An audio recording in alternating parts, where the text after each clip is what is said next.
1970년 수리남에선 네덜란드를 향한 이민 물결이 한창이었습니다. 그리고 그 물결 속에는 조지와 헤르만, 수리남 최고의 클럽에서 뛰었던 이 두 남자도 있었죠. 같은 날 같은 항구에서 같은 배를 타고 수리남을 떠난 이들은 네덜란드에 도착하고 나서는 조금은 다른 길을 걷게 되었지만 두 사람 모두 가정을 꾸리고 한 달 차이로 아들을 얻게 됩니다. 먼 훗날 유명해지는 이 아들들의 이름은 하나는 프랑크 레이카르트, 나머지 하나는 루디 딜, 그리고 아버지의 이름을 따라 바뀐 이름은 루드 굴리트였죠.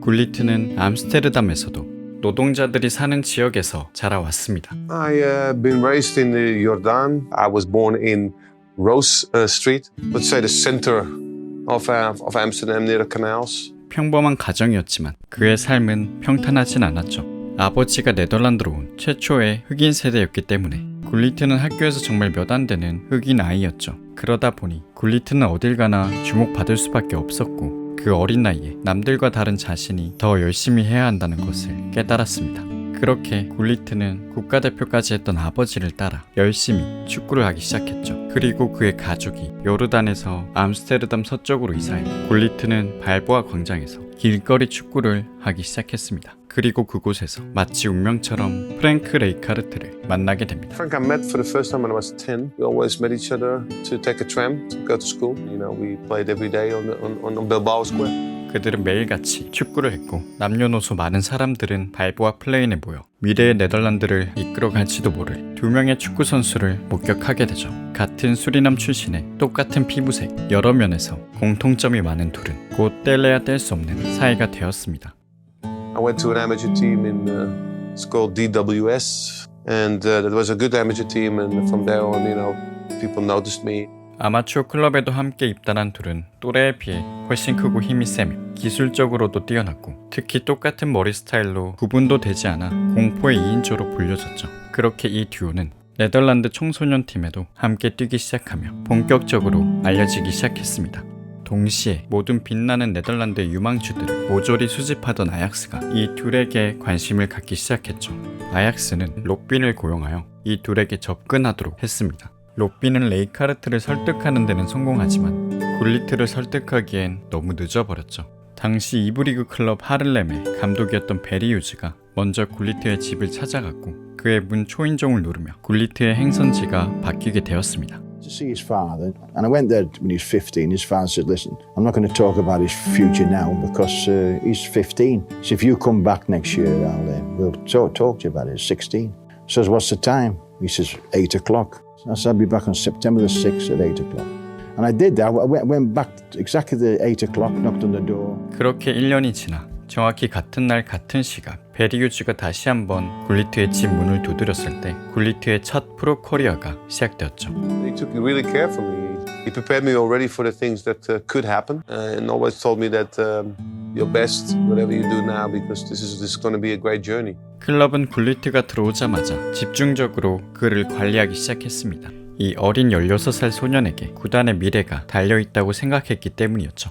1980년 1월 12일 굴리트는 에레디비지의 역사상 가장 어린 나이에 데뷔하는 선수로 기록되며 별다른 연습도 없이 프로 커리어가 시작되었지만 전혀 문제도 되지 않았고 그의 데뷔골은 그저 시간 문제였죠. 물론 한때 굴리트는 디스코 파티에 드나들며 친구들과 술을 즐기기도 했는데 이를 본 휴지 감독은 재빠르게 모자까지 벗으며 달려와 굴리트에게 이렇게 이야기했죠. I heard he was in a discotheque, and I brought him in. And I said, "Listen, Rudy, I'll be very honest with you. You've got to make a decision now. You're 16 and a half. Are you going to be a footballer, or are you going to be one of the lads?" 굴리트는 당연히 축구가 하고 싶다고 이야기했고 이후에 모든 굴리트의 활약은 곧 클럽의 새로운 역사가 되었죠. Gullit met een zee van ruimte, daar moet hij iets mee kunnen doen. Kijk eens, doet op het verkeerde been. Ruud Gullit. Gullit, het is 0-2. 센터백에서 미드필더, 심지어 최전방까지 소화했던 굴리트의 이런 활약으로 2부 리그였던 할렘은 승격을 넘어 1부 리그에서 4위까지 하는 기염을 토하며 클럽 역사상 처음이자 마지막으로 UEFA컵에 진출하게 됩니다. 그리고 Feyenoord came in and wanted him to play there, and they paid the money that Haarlem asked for. Well, I knew he would never stay at Haarlem. 굴리트가 하르렘에서 보여준 활약이 너무나 인상적이었기에 곧 여러 팀이 그에게 관심을 가지기 시작했습니다. 하지만 측정된 가격이 너무나 비싸다고 생각해 아스날과 아약스는 입찰을 포기해버렸고 오직 페예노르트만이 기꺼이 지갑을 열었죠. 그렇게 굴리트는 페예노르트에 합류하게 됩니다. Feyenoord was the first time I went to a bigger club. Had a great reputation. Were not so much in shape at that moment. Also, not so many people came to watch them. But it was a build-up. 그리고 무엇보다 굴리트가 페예노르트를 선택한 이유는 전설적인 요한 크루이프가 당시 페예노르트에서 뛰고 있었기 때문이었죠. I had the opportunity to meet Johan Cruyff, who I think 37, 38 when he arrived there. But he taught me a whole lot of, what I could expect as a football player. 아약스 그 자체와의 만남은 엄청나게 값진 경험이었고 굴리트가 축구를 바라보는 관점을 바꾸게 만들어 주었죠.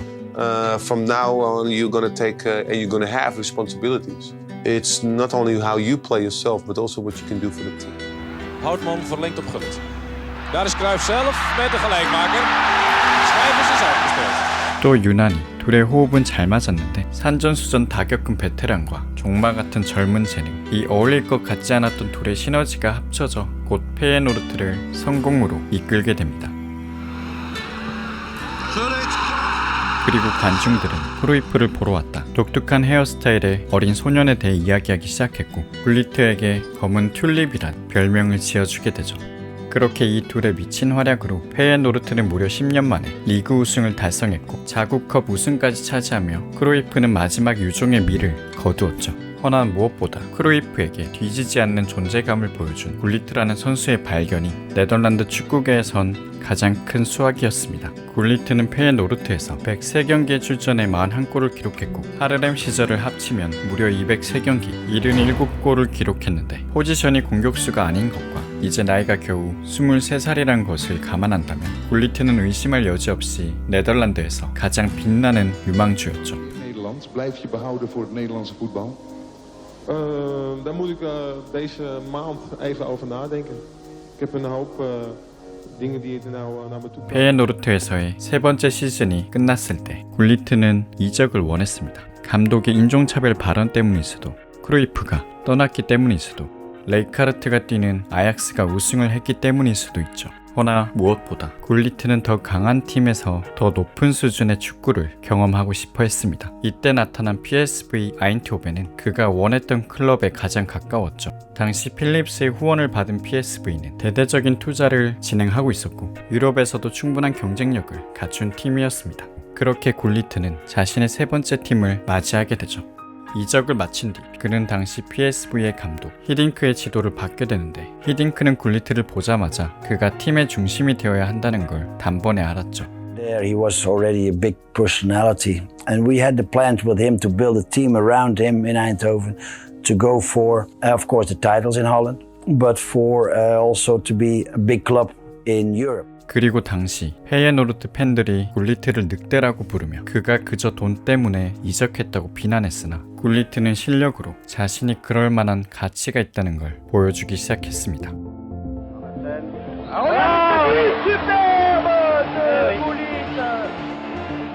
I came to PSV Eindhoven to be champion, to become champions.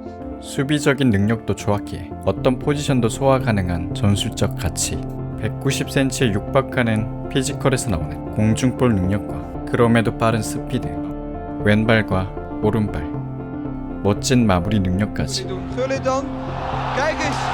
완전한 육각형이나 다름없었던 르두 굴리트는 2년 동안 PSV에서 53골과 29개의 어시스트를 기록 네덜란드 리그 역사상 전례가 없었던 퍼포먼스를 보여주게 됩니다. Not just to play, but just to become champions. I had that responsibility with me, and we did that twice in a row. So that was a great achievement. 굴리트의 이러한 활약으로 PSV는 강력한 경쟁자인 아약스를 제치고 2년 연속 리그 우승을 달성. 네덜란드 올해의 축구상을 받은 굴리트는 자국에서 수집할 수 있는 모든 커리어를 달성하게 됩니다. 축구 선수로는 요한 크루이프 외에는 수상한 적이 없었던 야프에덴 트로피까지 추가됐을 때 굴리트는 세계적인 스타로 거듭나게 되었죠. 그리고 그의 여름, 굴리트는 모든 불세출의 스타들이 그랬듯 Tot nu toe voetbal ik nog steeds bij PSV, maar ik zou het avontuur zeker aannemen, ja. Als we de kansen krijgen wel. En die... 또 다른 길을 개척해야 했습니다. 그리고 그런 그의 앞에 한 이탈리아 클럽이 나타나게 되죠.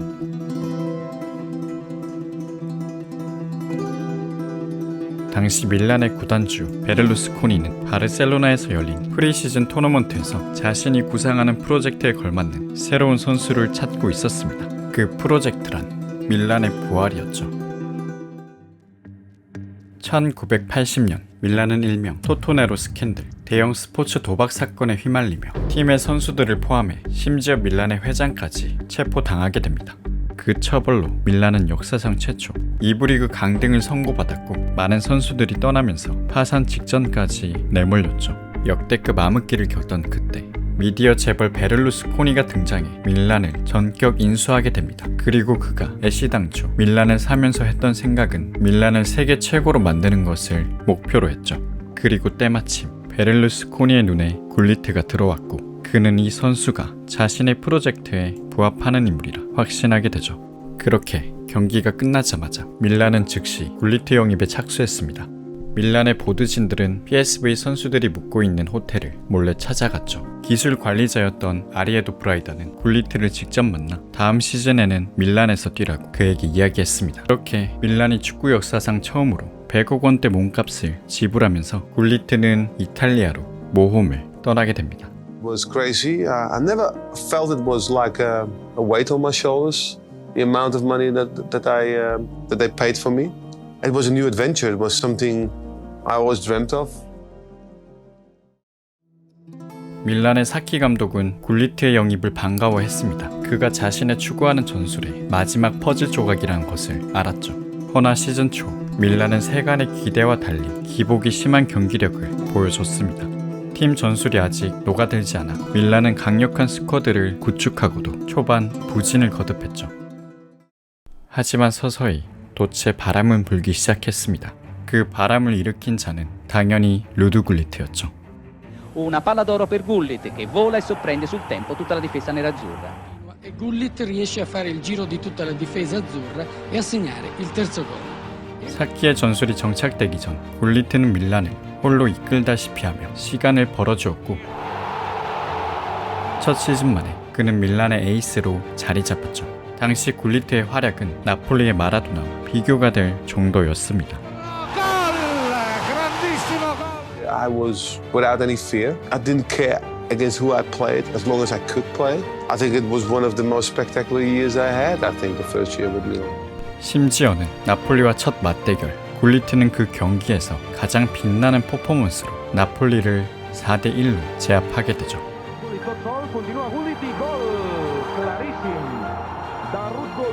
기립박수를 받으며 나가는 굴리트의 모습은 팬들로 하여금 이번 시즌 밀란이 이를 낼지도 모른다는 묘한 기대감을 갖게 만들었습니다.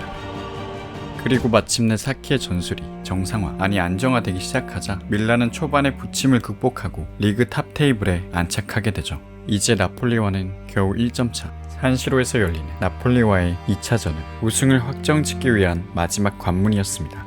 그리고 이 경기 굴리트의 리그 우승을 확정짓는 막판 미친 스프린트로 밀란은 기나긴 암흑기를 끝내게 됩니다. Hey! Gullit met de wedstrijd van Ruud Gullit en Marco van Basten. Ja, het was schitterend. Fantastisch. Fantastisch, ja, dag gedaan. Ja, 9000 mensen tegen je en zelf voetballen. 무려 9년 만에 팀의 부활을 이끈 굴리트를 팬들은 사랑할 수밖에 없었습니다. 모두가 그의 헤어스타일을 따라하며 굴리트 매니아라는 단어까지 만들어질 정도로 In Milaan nu bijna niemand meer die geen Gullit petje heeft of een Gullit das of een lekker Gullit kussentje. In dit geval de Gullit-manie. 그야말로 굴리트 신드롬이 일어나게 됩니다. 팬들은 그의 이름을 부르며 거의 찬양에 맞지 않았죠.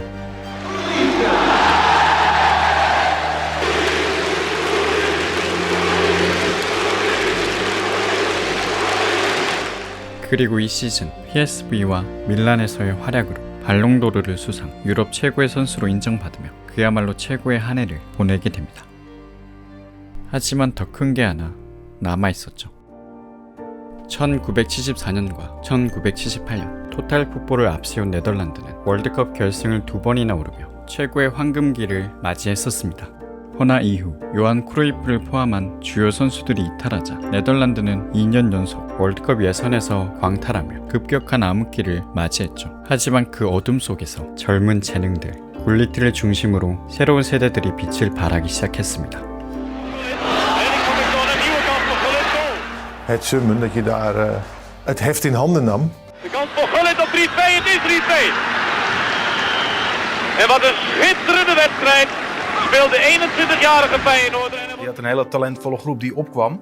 Wat later ook de basis voor 88 werd. Die moest het wel heel lang doen zonder... Daarvoor was het ook zo gek toen we ons wel kwalificeerden. 그리고 네덜란드 축구의 전설적인 감독 리누스 미엘스가 다시 오렌지 군단을 이끌게 되면서 Vooral ook omdat Michels was onze trainer. Dat was heel gek. 네덜란드는 서서히 살아나기 시작했죠. Want wij wisten natuurlijk alleen maar dat hij keihard was. En dat hij...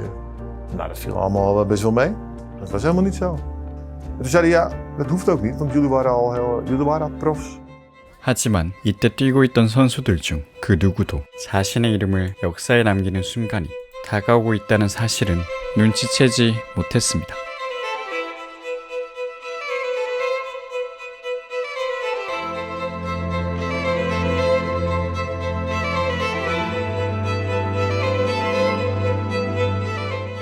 Again against Stevens, and he's beaten him. Van Basten in the middle, arriving now. That's Van Basten. It's Van Basten. 굴리트와 반바스텐 두 명의 밀란 콤비는 쉴 새 없이 상대를 괴롭혔고 차례로 격파하며 계속해서 승리를 따냈습니다. Ik was echt moe. Ik had een zwaar seizoen gehad. Wat je beperkingen zijn en waardoor je... Want als Marco scoort, win ik ook. 그리고 결승전 소독과 맞붙게 된 네덜란드는 전반 32분 굴리트의 헤딩이 네트에 꽂히며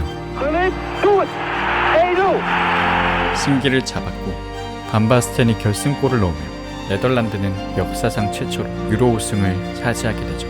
Het allermooiste moment in je carrière. Want bekers winnen met je club, dat is één. Maar voor je land is het wel het allermooiste. Dan weegt hij echt zwaar. 그리고 주장으로서 네덜란드를 이끈 굴리트는 밀란 외의 팀 역시 우승시킬 수 있다는 것을 보여주었죠. Dus realiseerde dat al dat publiek dat er allemaal stond langs de kant en zo. Nou, dat was echt wel. Dit is echt het mooiste wat je kunt meemaken op sportgebied, denk ik. 이토록 뜨거웠던 1988년이 지나고 굴리트의 두 번째 시즌. 그런데 시즌이 시작되기 전 이탈리아 축구연맹은 각 팀에 외국인 선수를 3명으로 늘리게 됩니다. 그러자 굴리트는 자신의 어릴 적 중마고 프랑크 레이카르트를 자신의 팀에 영입하기 위해 클럽을 설득했고 그렇게 반바스텐, 굴리트, 레이카르트가 한 팀에 모이며 이탈리아 무대의 전설로 길이 남을 오렌지 삼총사가 탄생하게 됩니다. 그리고 그들의 목표는 단 하나, 유럽의 정상이었죠. 그런데 16강 전에서 밀란은 뜻밖의 암초를 만나게 되죠. 레드스타를 상대로 홈에서 비겨버린 밀란은 어떻게든 2차전에서 승리를 거둬야 했지만 오히려 한 골을 내주며 불리한 상황에 놓였고 설상가상 레드카드까지 받으며 밀란은 탈락 직전까지 몰리게 됩니다.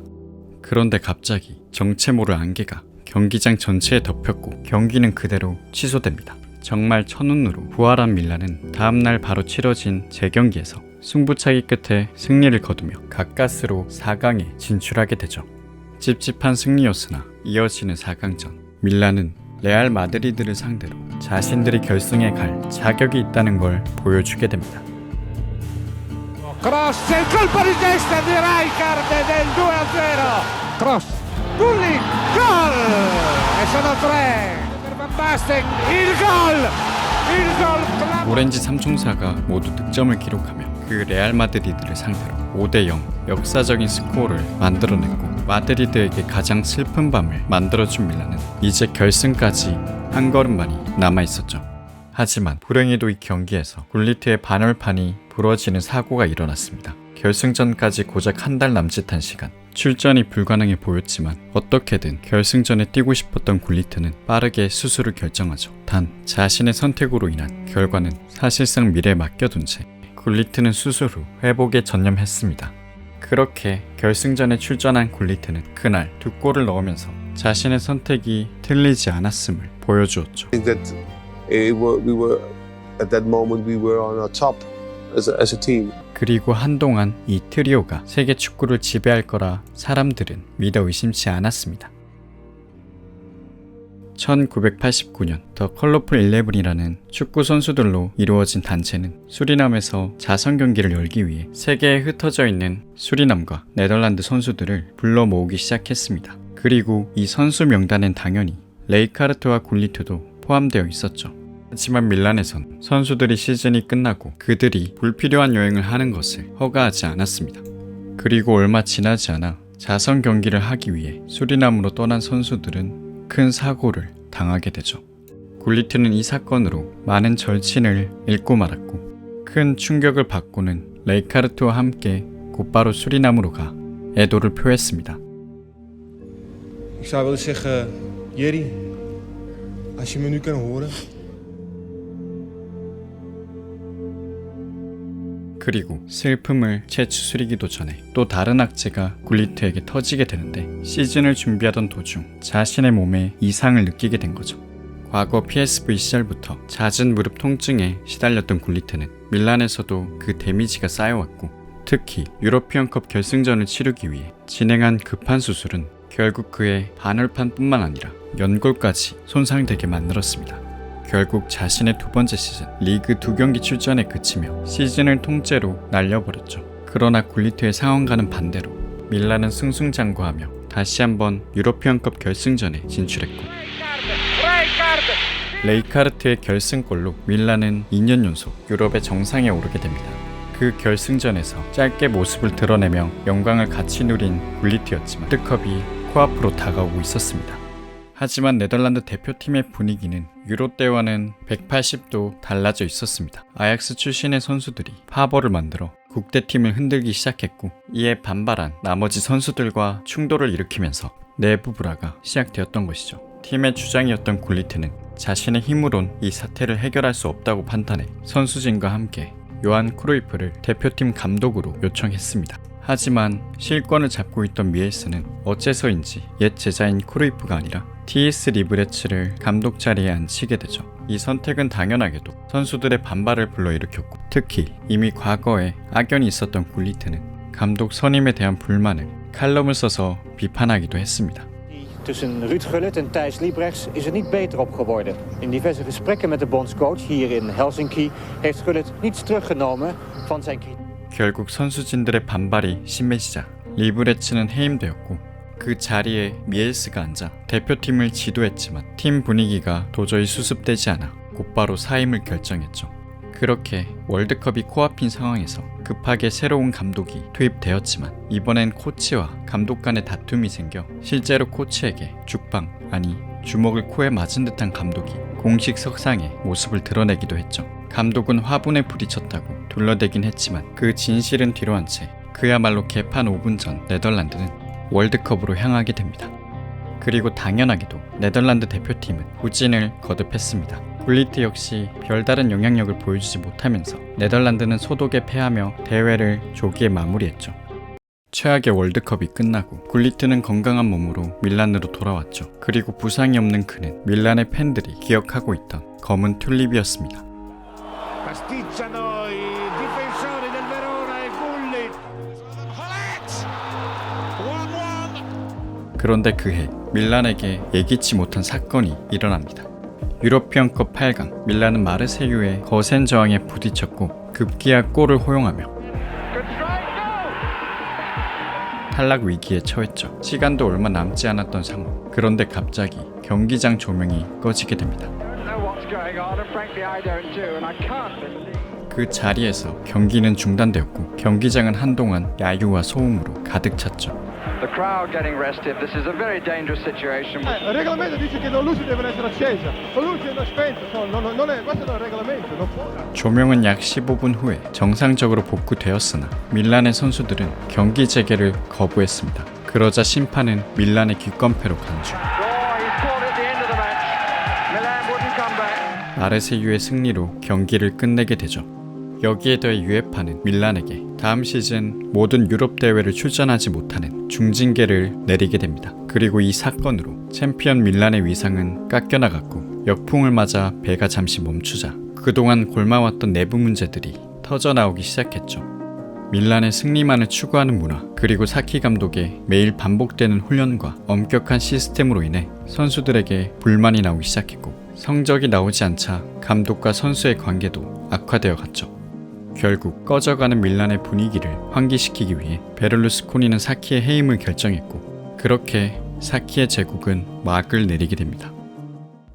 그리고 사키의 후임으로 베를루스코니는 파비오 카펠로를 선택했습니다. 경험이 많진 않으나 그는 밀란의 문화에 익숙했던 사람이었죠. 카펠로는 로테이션 시스템을 가동하여 선수들을 관리해 주었습니다. 이로 인해 시즌 내내 높은 경기력을 유지할 수 있었고 굴리트 역시 뛰어난 모습을 보이며 역대급 화력을 뿜어내게 되죠. 그 결과 그 시즌 밀란은 단 한 번도 패배하지 않으며 역사의 길이 남을 무패 우승을 이뤄내게 됩니다. 그리고 다음 시즌 유럽 대항전에 나갈 수 있게 된 밀란은 또 한 번의 유럽 정복을 꿈꿨죠. 그래서 그 꿈을 위해 밀란은 시즌 시작 전 3명의 외국인 선수들을 추가로 영입했습니다. 외국인 선수는 이제 총 6명이었지만 경기당 최대 3명의 외국인만이 출전할 수 있었기에 자연스럽게 서로의 출장 시간을 나눠 가질 수밖에 없었죠. 더 엄격해진 로테이션 시스템에서 굴리트의 출장 시간 역시 줄어들었습니다.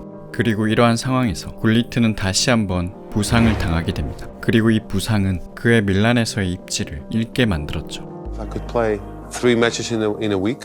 That I had problems with my knees.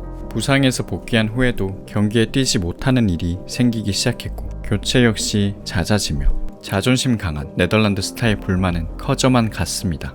Forse la sostituzione di Gullit sembrava un po' arrabbiato a fine partita. No, non ero arrabbiato, cioè un giocatore come Gullit dopo la prestazione di oggi deve essere mantenuto proprio al massimo della condizione, non affaticato. 카펠로는 상황에 따라 판단하고 있다고 이야기했으나 굴리트는 자신이 중심에서 주변으로 밀려나가는 상황을 납득하지 못했죠.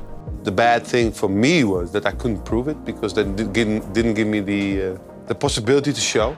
굴리트의 위상이 예전만치 못하자 또 다른 문제들도 생기기 시작했습니다. 삼류 언론들이 쓰레기 같은 기사를 쓰면서 그가 한 기자와 불륜 관계라는 루머를 퍼뜨렸죠. 바람을 많이 피긴 했지만 어쨌든 이러한 처지에 놓인 굴리트는 클럽이 더 이상 자신을 보호해주지 않고 존중해주지 않는다고 느끼기 시작하면서 굴리트의 입에서 불만들이 새어나오기 시작했죠. Loro volevano sapere che com'è la vita in Italia, essere sempre sotto pressione, sempre essere intervistato.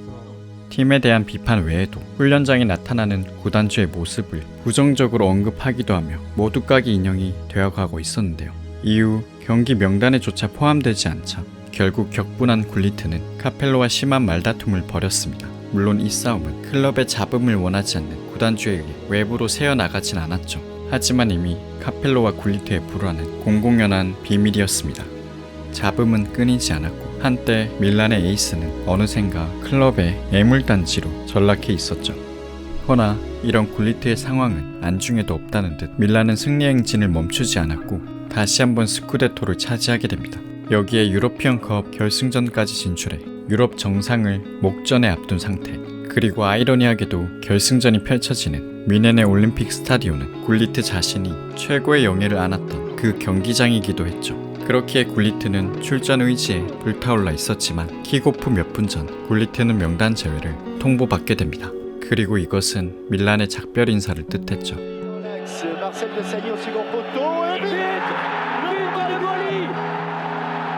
마르세유가 밀란에게 다시 한번 좌절을 선사해 주었지만 경기 결과와는 상관없이 결승전이 끝나자마자 굴리트는 이미 팀을 떠나겠다고 공개적으로 밝혔습니다.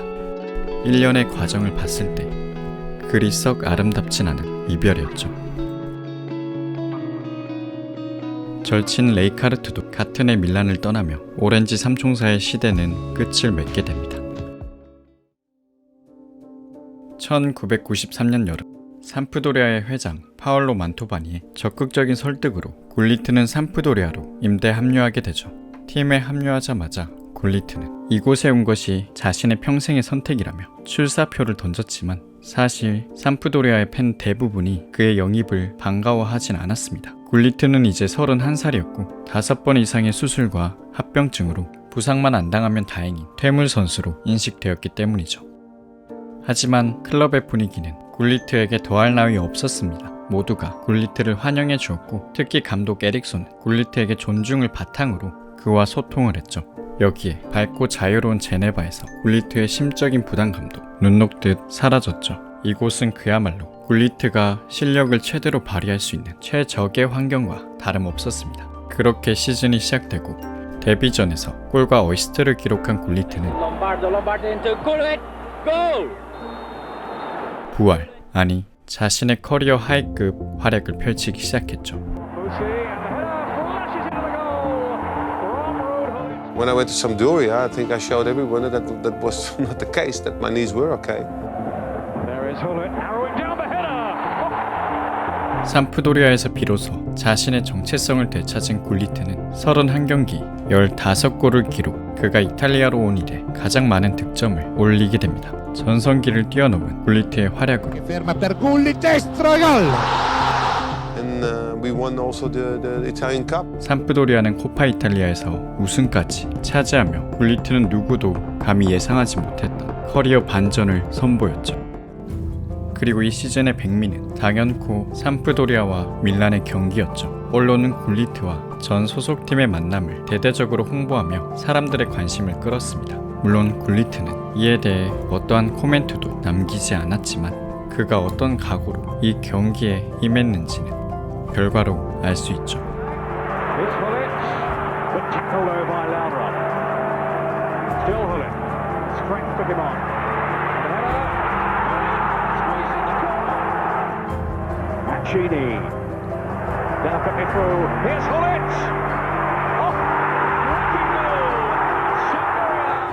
We beat also Milan.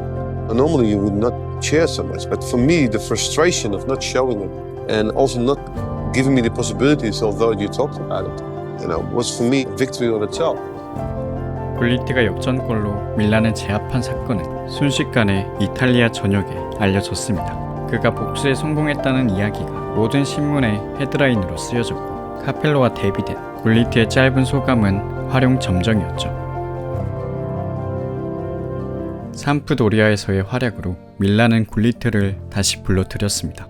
수페르코파 결승에서 아이러니하게도 삼프도리아를 상대로 골을 기록하기도 했지만 굴리트는 기뻐하는 표정도 없이 세레머니를 하지 않았죠. 이어지는 승부차기에서도 오히려 삼프도리아의 선수들과 더 어울리는 모습을 봤을 때 이미 굴리트가 밀란에서 마음이 떠난 것은 확실해 보였습니다. 짧은 밀란에서의 생활 이후 굴리트는 다시 삼프도리아로 돌아와 이탈리아에서의 마지막 시즌을 보내게 되죠. 그리고 이듬해 굴리트는 선수로서 마지막 불꽃을 첼시에서 태우게 됩니다. Chelsea was for me the happy time. Every time I come to London, every time I come to Chelsea, I feel that I have that feeling of life. I remember the days, first time I went to King's Road, that was the best feeling I ever had. And I think it showed also in the way I played also at Chelsea. 잉글랜드 올해의 축구 선수로 2위를 차지하기도 한 그는 나중엔 선수 겸 감독까지 하며 감독으로서 첫 시즌 첼시 역사 27년 만에 FA컵 트로피를 가져오기도 했죠. 하지만 이후 보드진과의 심한 마찰을 겪고는 이내 굴리트는 감독 자리에서 물러나게 됩니다. 성적이 나쁜 것도 아니었기에 굴리트의 경질은 많은 논란을 낳기도 했죠. 그리고 이 모습은 마치 찬란하다가도 한순간에 추락하는 그의 축구 인생이 담겨있는 것만 같습니다. 그의 커리어 속 수많은 굴리트의 다양한 버전 중 어떤 굴리트가 최고였는지 모르겠으나 뭐가 됐든 그가 한 시대를 대표했던 전설적인 선수였다는 것은 부정할 수가 없죠.